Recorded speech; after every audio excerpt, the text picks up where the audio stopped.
Assalamualaikum warahmatullahi wabarakatuh. Nama saya Yusriani Asmiarti dari kelas PKI 2B dengan NIM 2112121048. Di sini saya akan memaparkan beberapa materi tentang ilmu kalam aliran Mu'tazilah. Yang pertama yaitu pengertian.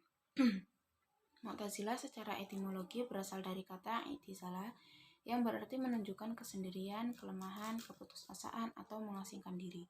Sedangkan secara terminologi, beberapa ulama mendefinisikan kelompok Mu'tazilah adalah salah satu kelompok Qadariyah atau masih ada hubungannya dengan kelompok Qadariyah yang berselisih paham atau pendapat dengan umat Islam yang lainnya. Dalam hukum pelaku dosa besar yang dipimpin oleh Wasil bin Atha dan Amr bin Ubaid pada masa Hasan al-Basri. Kaum Mu'tazilah sendiri merupakan kaum yang rasionalis, di mana mereka lebih mengedepankan akal mereka atau lebih filosofis dalam membawa persoalan-persoalan teologi atau persoalan-persoalan pengetahuan tentang ketuhanan yang lebih mendalam daripada yang dibawa oleh kaum Khawarij dan Murji'ah. Yang kedua yaitu tokoh Mu'tazilah. Di bawah ini adalah sebagian biografi dari para tokoh Mu'tazilah beserta alirannya. Tokoh yang pertama yaitu ada Wasil bin Atha. Ia merupakan tokoh pertama dan berdirinya Mu'tazilah. Ia lahir di Madinah pada tahun 20 Hijriah dan wafat di Basrah pada tahun 131 Hijriah. Ia berpendapat bahwa posisi tertinggi manusia adalah sebagai mukmin, yaitu yang bersyahadat dan mengakui syahadat tersebut dalam hatinya dan juga tidak melakukan dosa besar. Adapun orang tersebut melakukan dosa besar dan ia bertaubat sebelum meninggal, baginya tersedia surga. Ia pun menambahkan bahwasannya ada posisi terendah dan juga posisi pertengahan yaitu orang kafir dan orang fasik. Yang kedua yaitu Abu Al-Huzail Al-Alaf. Beliau lahir pada tahun 135 Hijriah dan wafat pada tahun 236 Hijriah. Beliau merupakan tokoh terpenting setelah Wasil.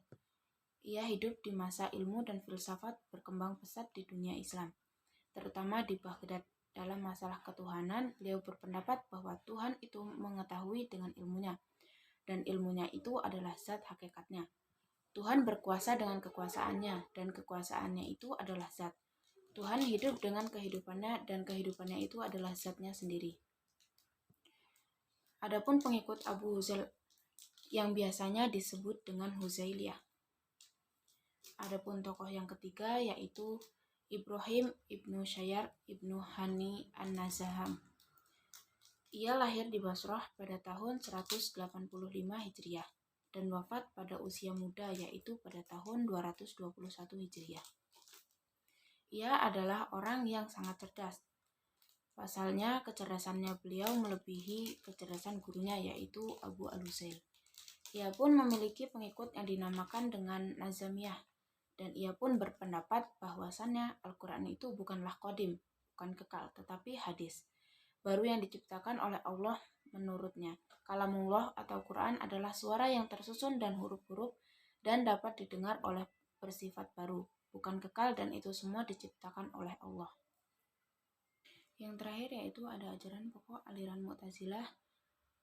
Ada 5 ajaran pokok yang menjadi prinsip utama aliran Mu'tazilah, yaitu yang pertama ada at-tauhid, kemahaesaan Allah.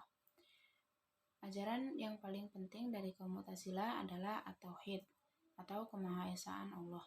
Bagi mereka, Allah baru dapat dikatakan Maha Esa jika Allah merupakan zat yang usik. Tidak ada sesuatu pun yang serupa dengan Dia. Oleh karena itu, kaum Mu'tazilah menolak paham antropopisme, yaitu paham yang menggambarkan Tuhan menyerupai makhluknya. Mereka juga menolak paham beatification, yaitu pandangan bahwa Tuhan dapat dilihat manusia. Satu-satunya sifat Tuhan yang betul-betul tidak mungkin ada pada makhluknya adalah sifat qadim. Paham yang kedua yaitu al-adlu, keadilan. Bagi Mu'tazilah, paham ini mereka munculkan karena ingin mensucikan perbuatan Tuhan dari persamaannya dengan perbuatan makhluk. Hanya Tuhan yang berbuat adil seadil-adilnya. Tuhan tidak mungkin berbuat zalim. Paham yang ketiga yaitu al-wa'd wal al-wa'id, janji dan ancaman. Kaum Mu'tazilah yakin bahwa Tuhan pasti akan memberikan pahala dan akan menjatuhkan siksa kepada manusia di akhirat kelak. Bagi mereka Tuhan tidak dikatakan adil jika Ia tidak memberi pahala kepada orang yang berbuat baik dan tidak menghukum orang jahat. Keadilan menghendaki supaya orang bersalah diberi hukuman berupa neraka dan orang yang berbuat baik diberi hadiah berupa surga sebagaimana dijanjikan oleh Tuhan. Yang keempat yaitu ada al-manzilah bainal manzilataini, posisi di antara dua posisi.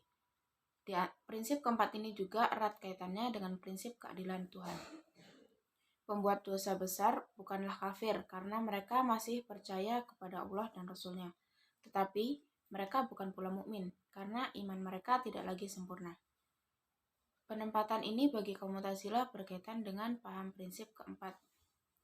Ini juga erat kaitannya dengan prinsip keadilan Tuhan. Perbuatan dosa besar bukanlah kafir karena mereka masih percaya kepada Allah dan Rasul-Nya. Tetapi mereka bukan pula mukmin karena iman mereka tidak lagi sempurna. Paham yang kelima yaitu amar ma'ruf nahi mungkar, menyuruh berbuat baik dan melarang berbuat buruk.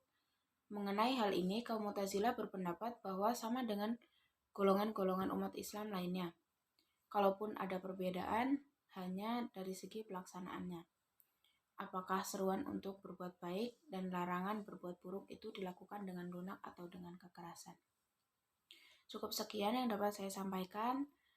Kurang lebihnya saya mohon maaf. Saya akhiri, wabillahi taufiq wal hidayah. Wassalamualaikum warahmatullahi wabarakatuh.